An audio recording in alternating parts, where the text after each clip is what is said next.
में पेश किया जाएगा।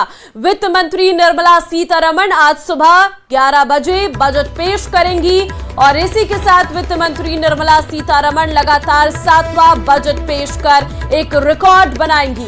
लोकसभा चुनावों के बाद इस बजट में सरकार की घोषणाओं पर सभी की नजर रहने वाली है। बजट को लेकर खुद प्रधानमंत्री नरेंद्र मोदी ने कल कहा था कि आम बजट अमृतकाल का अहम बजट होगा। ये 5 साल के लिए हमारी दिशा तय करने के साथ ही 2047 तक विकसित भारत की आधारशिला रखेगा। वहीं इस बजट से मिडिल क्लास को टैक्स में छूट मिलने की उम्मीद है। इस बजट में सरकार इंफ्रास्ट्रक्चर और किसानों के लिए कुछ बड़ा ऐलान कर सकती है। युवाओं को भी इस बजट से काफी उम्मीदें हैं। तो आज बजट का दिन है, आज का दिन बेहद अहम है। न्यूज 18 राजस्थान पर आप नॉन स्टॉप कवरेज देखिएगा। सबसे बड़ा पैनल रहेगा, सबसे आसान भाषा में आपको बजट का पूरा विश्लेषण मिलने वाला है। तो नौकरी पेशा, महिला, किसान, ये अहम मुद्दे हैं जिन पर आज का ये बजट फोकस रहेगा। महिलाओं के खाते में क्या जाएगा, किसानों के खाते में क्या रहने वाला है। व्यापारी वर्ग को बहुत उम्मीदें हैं इस बजट से, क्योंकि ये मोदी सरकार के तीसरे कार्यकाल का बजट है। और आपको हम तस्वीरें दिखा रहे हैं 2024 का अंतरिम बजट जब पेश किया गया था उसके पहले की ये तस्वीर है। 2015, 2016, 2017 की तस्वीर, 2018, 2019 से वित्त मंत्री निर्मला सीतारमण ने बजट पेश करना शुरू किया था। 2020 में भी वित्त मंत्री वो रही थी और 2021 में, 2022, 2023 और 2024 और अब का ये बजट बेहद महत्वपूर्ण है, क्योंकि इस साल बीजेपी सरकार का तीसरा टर्म है और ये तीसरा टर्म अपने आप में बहुत महत्वपूर्ण रहने वाला है। और इस तीसरे टर्म में सिर्फ बीजेपी अकेले सत्ता में नहीं है, बल्कि एनडीए इस बार सरकार बनाई है। ऐसे में सारे दलों के साथ मिलकर इस बजट को किस तरीके से तैयार किया गया है, क्या इस बार टैक्स स्लैब में छूट मिलती है या नहीं, क्योंकि इस पर सबसे ज्यादा मिडिल क्लास की निगाहें रहती है। रोजगार को लेकर लगातार विपक्ष सरकार पर हमलावर है। रोजगार के कितने साधन बढ़ाने की तरीके इसमें देखने को मिलते हैं। सिर्फ सरकारी नौकरी नहीं बल्कि प्राइवेट नौकरी भी इस वक्त लोगों के पास नहीं है। आम जनता प्राइवेट नौकरी के लिए भी मार खा रही है। ऐसे में प्राइवेट नौकरी में कितना और डेवलपमेंट और कितना वास्ट प्राइवेट नौकरी को किया जाता है, इस पर भी सभी की नजरें रहने वाली है।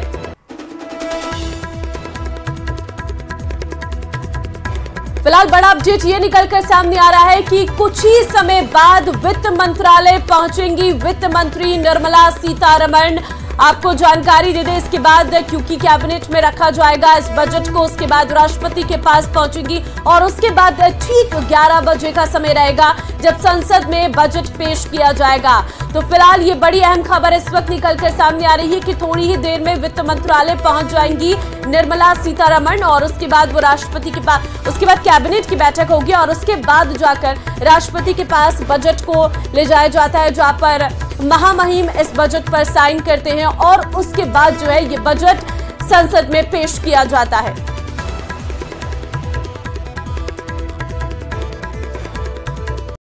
और न्यूज 18 से बोले वित्त राज्य मंत्री पंकज चौधरी, हर वर्ग का बजट में खास ख्याल रखा है। बजट सबका साथ सबका विकास पर आधारित बजट है।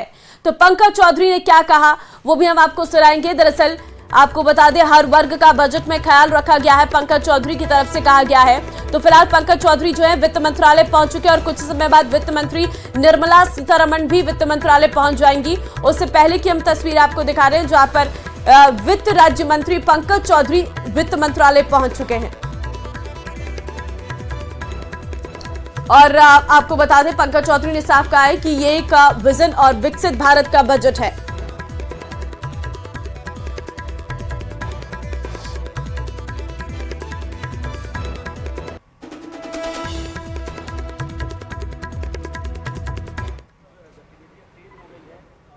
सबका साथ सबका विकास, उसके आधार पे बजट आएगा। चलो, मतलब युवाओं के लिए और खास करके सबके लिए सब कुछ ना कुछ होगा। किसानों के लिए भी सबके लिए होगा। निश्चित तौर से प्रधानमंत्री जी का मूल मंत्र है जो सबका साथ सबका विकास, उसके आधार पर बजट आएगा। चलो, मतलब युवाओं के लिए और खास करके सबके लिए सब कुछ ना कुछ होगा। किसानों के लिए भी सबके लिए होगा। तो बजट में सबके लिए सब कुछ होगा, ये साफ तौर पर आप पंकज चौधरी को कहते हुए सुन रहे थे। वित्त मंत्रालय फिलहाल वो पहुंचे हैं और इसके बाद जो है निर्मला सीतारमण यही वित्त मंत्रालय पहुंचेंगी और इसके बाद जो है कैबिनेट में रखा जाएगा बजट। 10 बजे कैबिनेट की बैठक बताई जा रही है। कैबिनेट में इस बजट को रखा जाएगा जहां पर सबकी सहमति के बाद जो है ये बजट आगे संसद में पेश किया जाएगा। तो आम बजट को लेकर हर वर्ग को सरकार से काफी उम्मीदें हैं, खास तौर से महिलाएं इस बजट से बहुत उम्मीदें लगाए बैठी है। उदयपुर की महिलाएं बजट को लेकर क्या सोचती है, आपको सुनाते हैं। हमारे साथ इस समय उदयपुर की कुछ महिलाएं मौजूद हैं। आप बताइए किस तरह की उम्मीदें हैं आपको? हमारी उम्मीद ये कहें कि महिलाएं आजकल कुछ न कुछ करना चाहती है, तो उनके एंटरप्रेन्योरशिप के लिए, उनको नए रोजगार के लिए या किसी एनजीओ से जुड़ी है तो उसके थ्रू क्या वेलफेयर का काम कर सकती हैं, उनके लिए उनको एक सुविधा दी जाए, एक अलग से बजट रखा जाए ताकि वो ज्यादा से ज्यादा इसमें काम कर सके। उनकी महिलाओं के पास बहुत क्रिएटिविटी है, बहुत सारी सोच है, अगर उसे थोड़ा बजट मिल जाता है तो वो उसे और आगे तक ले जा सकती है, अच्छा काम कर सकती है। आप क्या सोचते हैं? हम ये मानते हैं कि देखिए कामकाजी महिलाएं तो है ही है, लेकिन जो गृहिणियां हैं, जो घर चलाती है, होम मेकर है, तो हम चाहेंगे कि गैस सिलेंडर, पेट्रोल, इन सब के दाम आजकल आसमान छू रहे हैं और सबसे बड़ा सब्जियां, मतलब छोटी छोटी चीजें हमारे लिए बहुत महंगी होती जा रही है। तो मैं कहना चाहूंगी कि कम से कम निर्मला जी इस बात पर ध्यान दे कि महिलाओं की क्या आवश्यकताएं हैं। भाई इंडस्ट्री के लिए लोन वगैरह आप प्रोवाइड करा देंगे, लेकिन ये रोजमर्रा की चीजें हैं, अगर आप इस पर काम करेंगे, इसको साथ लेकर के चलेंगे तो महिलाओं का उत्थान जरूरी अच्छे से होगा। Thank you. महिलाएं महंगाई को लेकर क्या सोच रही है, क्या होना चाहिए? इसको छोड़ दिया।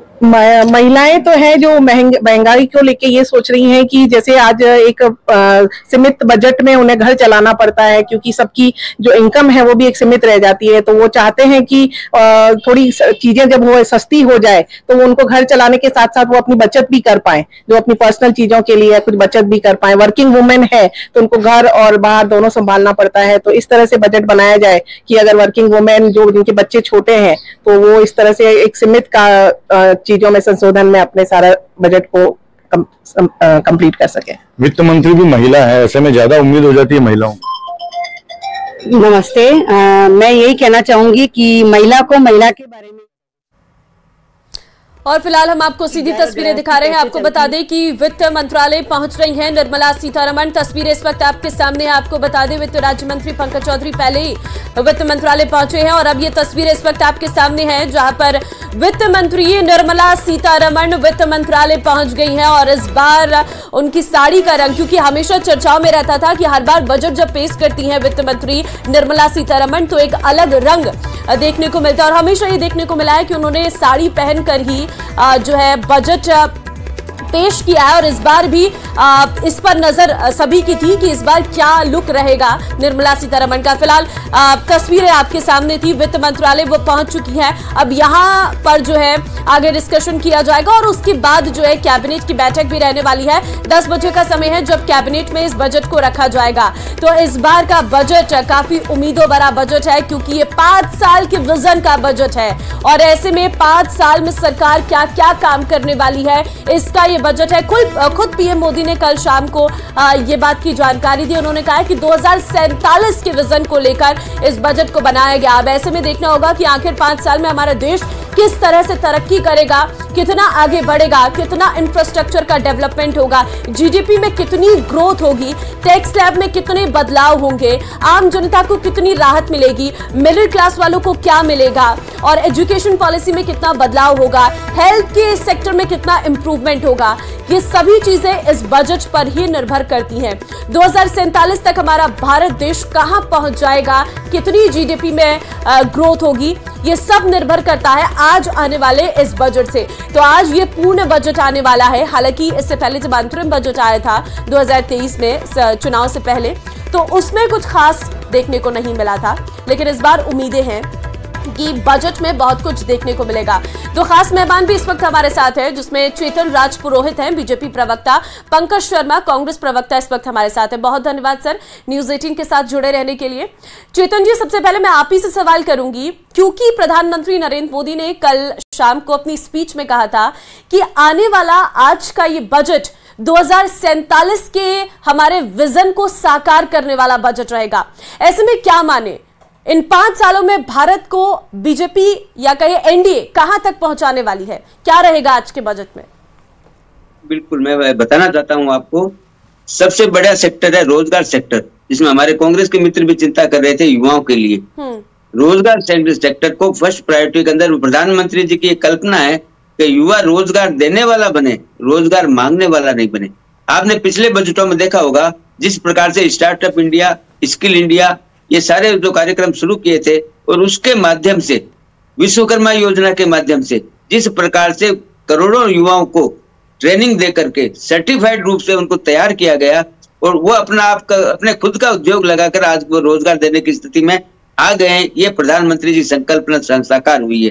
दूसरी बात मैं कहना चाहता हूँ, कृषि किसानों के लिए सबसे महत्वपूर्ण काम है किसी भी सरकार के लिए किसान कल्याण का, और किसान कल्याण के क्षेत्र में जिस प्रकार से माननीय प्रधानमंत्री जी ने पिछले 10 साल में काम किया है, उससे भी ज्यादा आपको इस बजट में देखने को मिलेगा, क्योंकि हमारा अन्नदाता अगर कुछ नहीं होगा तो ये देश कुछ हो नहीं सकता कभी भी।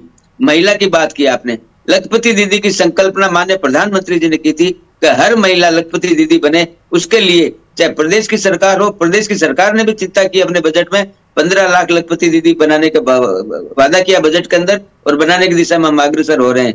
इसी प्रकार से आप उद्योग को ले लीजिए, इसी प्रकार का हेल्थ सेक्टर को ले लीजिए, इसी प्रकार से आप शिक्षा को ले लीजिए। शिक्षा के अंदर जिस प्रकार के IIT, जिस प्रकार से मैनेजमेंट इंस्टीट्यूशन, जिस प्रकार से पॉलिटेक्निक, जिस प्रकार से महाविद्यालय, जिस प्रकार से विश्वविद्यालय बने 10 सालों के अंदर, वो अपने आप में कीर्तिमान है। पंकज शर्मा जी, क्या लग रहा है इन सालों में जो सरकार ने काम किया है, जिन बातों का जिक्र चेतन जी लगातार कर रही हैं कि शिक्षा के क्षेत्र में काम हुआ है, किसानों को राहत दी गई है, किसानों के लिए बहुत कुछ काम सरकार ने किया, लखपति दीदी योजना का जिक्र सरकार की तरफ से किया जा रहा है कि इस पर काम किया गया और महिलाओं को इससे रोजगार दिया गया है। कितना काम आप किस तरीके से देखते हैं, और आज के बजट से आपको क्या लगता है, कितनी उम्मीदें हैं? नहीं, देखिए, जो बीजेपी के मेरे प्रवक्ता साथी ने कहा उसमें बात में बड़ा विरोधाभास है। इन्होंने कहा कि प्रधानमंत्री जी की कल्पना में है, और राजस्थान की सरकार के लिए भी इन्होंने कहा कि राजस्थान की सरकार भी चिंतित है, लेकिन इन्होंने ये नहीं बताया कि ये सरकारें कर क्या रही है युवाओं के लिए। आप जब 10 साल में 7 लाख नौकरियां देते हैं तो ये आपके एजेंडे को बताती है और आपके विज़न को भी बताती है कि किस तरीके से आप आने वाले वक्त में युवाओं को नौकरियां दे पाएंगे। जब अग्निवीर जैसी योजनाएं लेके आते हैं तो ये आपके विज़न को बताती है कि किस तरीके से युवाओं के भविष्य के साथ आप लोग खिलवाड़ कर रहे हैं। जब आप नीट जैसी परीक्षाओं को भी सफलतापूर्वक नहीं करवा पाते तो ये भी आपके विज़न को बताती है कि किस तरीके से आप युवाओं के साथ, छात्राओं के साथ कुठाराघात करने का काम कर रहे हैं। आप लखपति दीदी योजना की बात कर रहे हैं, हम लोगों ने गृहलक्ष्मी योजना की बात की थी हमारे मैनिफेस्टो में जब हम लोग लेकर आए थे, और हम लोगों ने जहाँ जहाँ जिस स्टेट में रहे, तेलंगाना में हमारी सरकार है, उसे हम लोगों ने इम्प्लीमेंट कर दिया। अभी चेतन जी कह रहे थे कि उन्होंने किसानों की बड़ी बात की। हम सब लोगों ने देखा है मैडम, आपने भी देखा है कि 700 से ज़्यादा किसान हमारे शहीद हो गए, और अभी भी शंभू बॉर्डर पे बैठे हुए हैं, और कभी भी वो दिल्ली आ सकते हैं, लेकिन उन्हें दिल्ली आने की इजाज़त तक नहीं है। हमारे प्रधानमंत्री इतना डरते हैं हमारे किसान भाइयों से, और जो किसानों की मांग है उसे अभी तक भी इन लोगों ने पूर्ण नहीं किया है। पहली बड़ी बात। दूसरी बात, अगर आप महंगाई की बात करें, क्योंकि चेतन जी ने महंगाई की बात नहीं की, मैं महंगाई की बात करना चाहता हूँ। ये पहली सरकार है जिसने आटे, दाल, दूध, दही, इन पर भी GST लगा दिया। आपने गरीब की थाली पर भी प्रहार करने का काम किया। आपको एक एग्जांपल बताता हूं। जब कोई स्कूटर लेने जाता है, कोई मोटरसाइकिल लेना जाता है, तो उस पर 28% GST है, और कोई हेलीकॉप्टर लेने जाता है तो उस पर कितना GST पता है आपको? सिर्फ 5% GST है।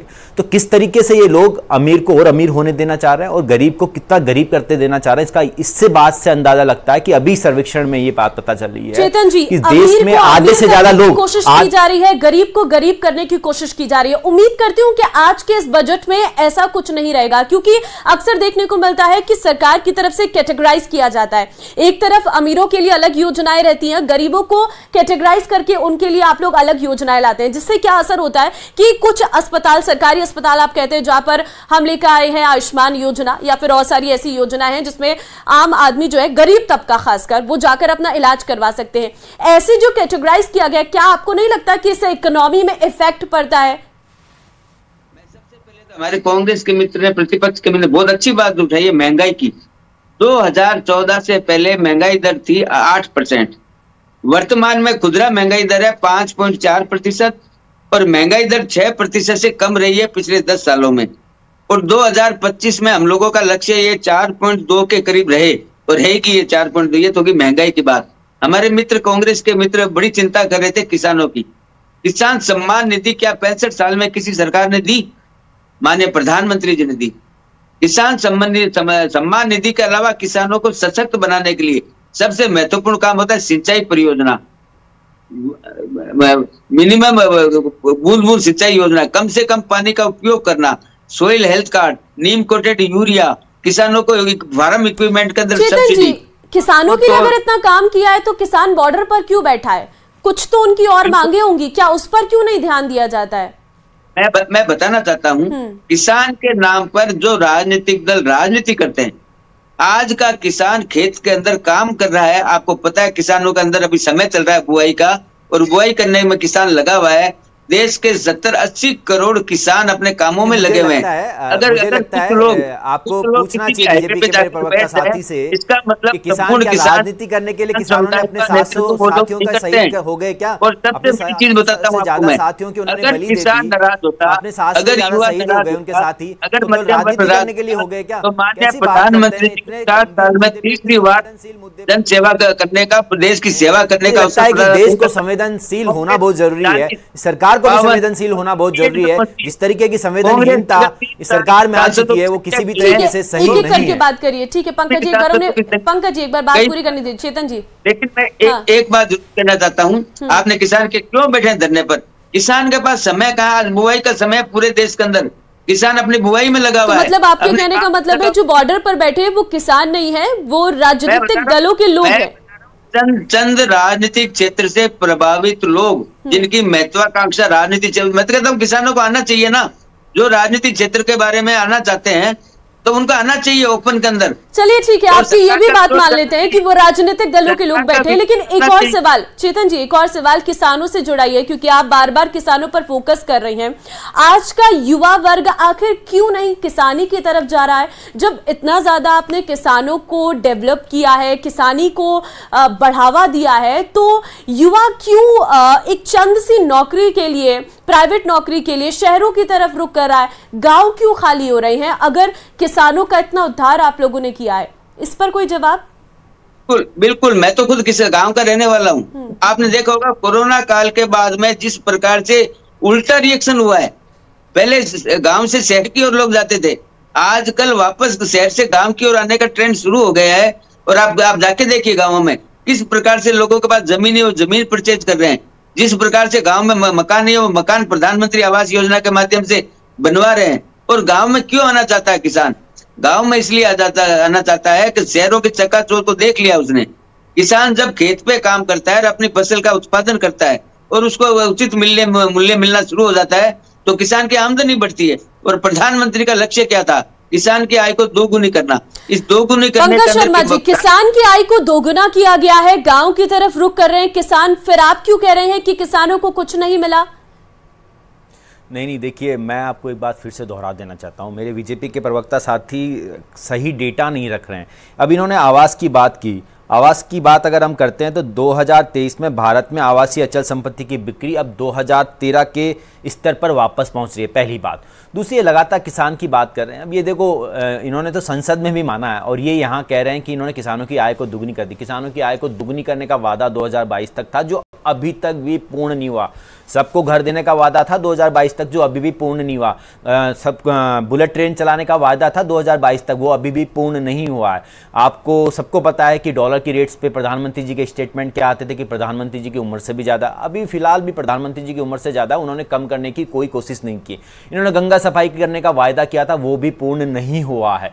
इन्होंने 100 स्मार्ट सिटी बनाने का वायदा किया था, उस पर भी कोई काम नहीं हुआ है। बताना चाहिए ना आपको, आज बजट आ रहा है तो बताइए 100 स्मार्ट सिटी कहां कहां बने, कौन कौन से प्रदेश के जिले बने, कौन सा शहर बना, आपको बताना चाहिए। सबसे बड़ी बात देखिए, आप ये लगातार बातें करते हैं, ये कहते हैं कि जो भी सरकार के खिलाफ बोलता है वो राजनीति करता है। किसान बोले, किसानों ने सरकार राजनीति से प्रेरित हो गए। पहलवानों ने बात की तो वो भी राजनीति से प्रेरित हो गए। मणिपुर के लोगों ने किया तो वो भी राजनीति से प्रेरित हो गए। जिन युवाओं ने अग्निवीर को वापस स्क्रैप करने की बात की वो भी राजनीति से प्रेरित होकर। तो इस देश में जो अपनी आवाज उठाता है, जो गरीब, दीनहीन, युवा, छात्र, महिला, किसान अपनी बात करता है, वो इस सरकार के खिलाफ है और वो राजनीति से प्रेरित है। कैसी बात करते हैं साहब आप? अगर युवाओं की बात नहीं सुनेंगे, छात्रों की बात नहीं सुनेंगे तो वो बात किससे करेगा? आप ही से तो करेगा, सरकार से तो करेगा। तो कुछ अलग रहेगा क्योंकि आज बीजेपी का बजट नहीं है, आज एनडीए का बजट है, उसमें अन्य दलों के नेता भी हैं, इसलिए बीजेपी अकेले फोकस करके इस बजट को नहीं बनाई है ना। नहीं, देखिए मेरी बात सुनिए, कल की मैं आपको एक बड़ी घटना बताता हूं। कल हमारे नेता प्रतिपक्ष राहुल गांधी जी ने संसद में एक बात की कि इस जो पेपर लीक हुआ है उसकी जिम्मेदारी कौन लेगा?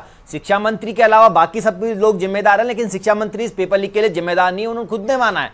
और सबसे बड़ी बात, 7 साल में 70 से ज्यादा पेपर लीक हो गए। 4 पेपर तो इन्होंने इसी महीने में रद्द किए हैं क्योंकि वो लीक हो गए। और वो कह रहे हैं कल शिक्षा मंत्री संसद के पटल पे खड़े होकर कि कोई पेपर लीक ही नहीं हुआ। तो आप देख लिए कितना विरोधाभास है। आप और मैं सब इनका सच जानते हैं और ये देश की जनता भी अब सच जानने लग गई है। पंकज जी, आप अगर पेपर लीक की बात कर रहे हैं तो ये आपकी सरकार का काम नहीं है, ये बरसों से चला आ रहा है, लेकिन इस पर एक कड़ा कानून लाने की जरूरत है, जिस पर कल स्पीकर के साथ स्पीकर की तरफ से भी कहा गया था, ओम बिरला की तरफ से, कि इस पर बहस करने से अच्छा है इसका समाधान कैसे निकाला जाए, उस पर सभी सरकारों को काम करना चाहिए। राजस्थान में जब आपकी सरकार थी तब भी बहुत सारे पेपर लीक हुए। सवाल ये नहीं है कि पेपर लीक किस सरकार में हो रहे, सवाल ये है कि पेपर लीक को लेकर कौन सी सरकार कितना काम कर रही है। एग्जैक्टली मैं यही कहना चाह रहा हूं आपको। मैं आपको बताना चाहता हूं कि किस तरीके से सरकारों ने काम किया। राजस्थान में जब हमारी सरकार हुआ करती थी तो हम लोग पेपर के लिए एंटी चीटिंग बिल एक्ट लेकर आए, उसमें सजा के प्रावधान रखे। सजा के प्रावधान भी 10 साल से ज्यादा की उम्र कैद की सजा रखी, 10 करोड़ तक का जुर्माना रखा, और जो लोग आरोपी पाए गए। ठीक है पंकज जी, बहुत धन्यवाद आपका। फिलहाल यहाँ वक्त एक छोटे से ब्रेक का हो रहा है। चेतन जी, आपका भी बहुत धन्यवाद हमारे साथ तमाम चर्चाओं में हिस्सा लेने के लिए। तो फिलहाल आज देश का बजट आने वाला है और सभी की निगाहें हैं आज के इस बजट में। कुछ समय बाद कैबिनेट की बैठक शुरू हो जाएगी। फिलहाल वक्त एक छोटे से ब्रेक का है, फौरन हाजिर होते हैं।